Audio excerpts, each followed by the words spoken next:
Hello again, YouTube. This is The Truth Man giving you the truth. And I want to ask the question on this video. Do anybody still believe that we're not in the last days? I was just talking about that on Facebook, and I might post this to Facebook. I really don't like to post to Facebook because the wrong people sometimes watch, and then most people don't watch. They're masters at ignoring anything of substance. So I'm asking the question, do anybody still think we ain't in the last days? I mean, are y'all still clinging to other philosophies that try to erase God from life? Other books that are not as accurate as the Bible? Are we still on this? Like, are we still on this dumb boy stuff? I mean, because look around. This is why, even though I understand the theological aspects of the Apostle Paul, this is why you can't alleviate his writings either, because he was right. People are without natural affection. I was watching a video where I believe that was the mother or the grandmother, and the whole family was jumping on it. Now, it's clear. They obviously do not believe or worry about the judgment of God. With all the killing in the street, with all the reckless driving in the street, all the stealing, and he told you not to steal, clearly, people don't think we in the last days. They're not worried about going to hell. They don't believe it's the truth. Because if I told you right now that I'm finna come to your house and I'm gonna set you on fire, and it was really gonna happen, and you, depending on and how I observe the way people respond to this kind of talk in the Bible, you probably be like, man, that ain't gonna happen. I ain't worried about that. That's how they do the Most High. Like, they don't believe he will judge them. All these little fake preachers, all people want to do is eat, sleep, bust nuts, excuse my language. A lot of them want to fight, rob people, and steal like bums. They want to go back and forth with the truth, with the factual stuff, instead of just respectfully and as adults agreeing to disagree. If I present to you factual information and you choose to ignore it or to reject it based on your emotions, then that should be the end of it. But these people hold grudges. Like, I got people that I know for a fact, they hold grudges against me over stuff that happened when we was little and young. I don't really care, but I know this. And it's like, people accept what they should reject and reject what they should accept. Agree with what they should disagree with and disagree with what they should agree with. And so let me ask you again, do you believe we in the last days? Do your kids believe we in the last day? Why all these dudes still trying to be like Superfly? Why all these dudes think they Tony Montana or some stuff? Because they don't believe we're in the last days. Now, you know who made a threat the other day?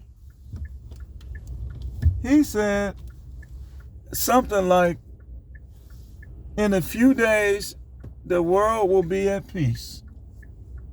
Now, let me ask you something. Let's say he used a nuclear, you can't say the B word. He used a nuclear device against the United States. Where does that leave your soul? Where does that leave you, Mr. Trying to bang all these chicks you can? Not praying, not connected to God, like God's soft, like he won't judge you. Oh, I forgot, there's a lot of preachers out here with Escalades and Souks that don't talk about this sort of thing, and you listen to them. Because you already know if you listen to me, you gonna be troubled in your spirit. I'm a prophet whether you want me to be or not. It's not up to you. So you ignore people like me, because I'm gonna ask you again. Do you believe, based on what we see? I just saw a car tipped over last night. Again, people out here canceling other people and then canceling themselves, as if nothing's gonna happen. That's the end of their misery. It's not. Can you see the air in your lungs? Can you see the air in your lungs? You can't see the air in your lungs, can you? But it's there. Do you know what the word spirit means in the Hebrew? It means wind. It means breath. I'm going to help you out. See, I know some of y'all think that you really know me and my level of intelligence. You know the level of closeness that, but you don't, man. You don't. You don't know how close I am to God. You don't. You just, like many others, you're going to disrespect the people you like or you don't like, and you're going to respect the people you like. Some of y'all listening to these rappers that your kids, if they do what they say, they're going to be canceled. But yet, I'm public enemy number one, though. But yet, I'm on the COINTELPRO watch list. Little old me. I'm public enemy number one. Because I tell you the truth, and I know the truth. And the powers that be know that people who know the truth are dangerous. So, when I ask you this, the people who understand what they're saying every day will say, yes, I believe that we are in the last days. The people who just want to commit sin and want to go around stealing and messing with people, and you basically going to gas stations to see who you can rob, and you on some hood stuff, but people crying at your funeral. I ain't even going to your funeral, man. Then you on some hood stuff, like God ain't gonna judge you. So, let me ask some of you again. Do you believe that we're in the last days? Okay, let me ask you a different question. Do you believe that it's possible that you're in your last days?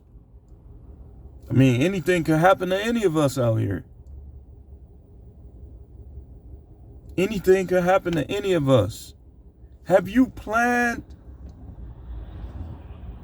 out your life, and have you planned out the possibility of your death?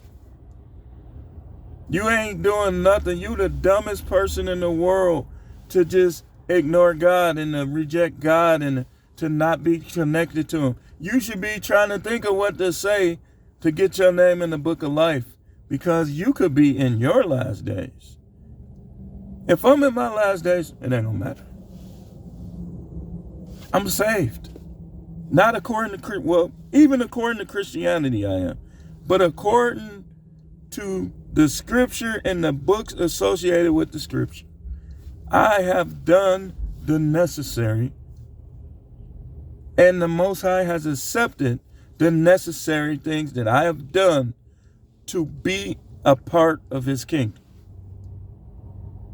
And some of y'all dudes trying to be on thug. Listen, man, I went through that phase, and a lot of y'all, you ain't even half of what I was in those days. And I'm not bragging about it. It's nothing to brag about. I'm actually ashamed of it and disappointed that I wasted all that time. Because some of the people I was dealing with turned out to be a waste of time. So that's what you need to be focusing on. Getting your mind right, getting your heart right with God, with your life, with your purpose, with the possibility of your death. You got kids, you should be having life insurance enough to make an impact on their life. Not no 10,000, any life insurance is good. You need to have 100, 200, 300, even $1 million. Why you paying all that money for that car note, but you ain't got no money in case you die to leave your kids? And it don't matter if they grown. You still should be leaving. It don't matter. These your kids. You brought them in this world. And some of these people that I'm talking about, they think they so smart. You're so smart. But yet you don't know these are the basics. Getting right with God. You can't beat God. You can't change his mind. Getting your money right. Staying away from harmful substances. These are the basics. How you gonna tell me something? I ain't addicted to nothing. How you gonna tell me something? You got all these addictions. Let me help you with that. And then maybe whatever you know that I can use, then maybe you could come with it.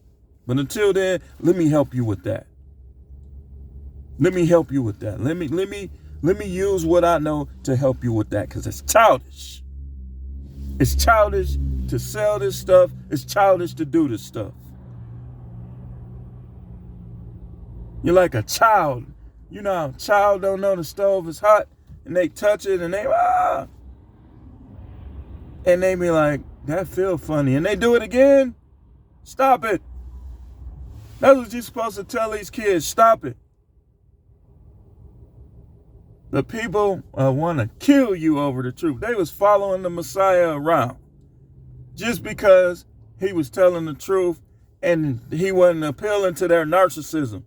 Narcissism always been around. The Pharisees were narcissistic. That's why they had a problem with what he was saying. Because he was making them look bad. And that's a lot of people. You start making people look bad, like you start doing your job better than them, they gonna have a problem with you because you're not appealing to their narcissism. Some people want to come on the job like they own the place and not show the people respect. That is the reason why the place still standing up. Me, I'm not gonna do that. I'm not gonna be like when I start this little job or whatever, then I'm gonna temporarily, I don't know how long I'm gonna be there. I'm a businessman. But I'm not gonna go in there like I own the place. As long as they don't disrespect me as a person, I'm gonna show them respect. I know they've been around. I know it's stuff they could teach me to make me better. People be trying to come like they own the place after a year, 2 years, 3 years. You know, boy, go sit down. Go see what you can learn from the people that's been there 10 years, 15 years, 8 years.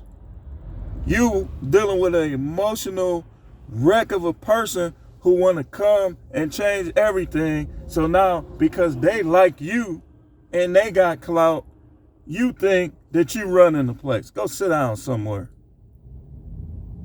And they need to go sit down somewhere. And people that's been there, like on some of these jobs, and like on the job I was on, all the supervisors have been there for years. They let the one that was there the least amount of time come in like she was running stuff. And it created all types of problems, all type of turnover, when all they had to do was say, put her in her place. That's why when you're dealing with women, you can't go by how they look, if they your type or whatever. You can't go by that. You still got to treat them. You're a man. You're stronger than them. Physically. If not, you need to get stronger. And deal with them as such. It's not about disrespect. Deal with them as such. Deal with them as such. And then, you know, the other female supervisor, like she was going along, I think they was friends or something. She was going along with some of that stuff too. And I'm like, whoa, wait a minute now. Wait, something ain't right. But where does this fit? It's like people want to change stuff. You can't change what's set in motion. You can't change the judgment of God. These are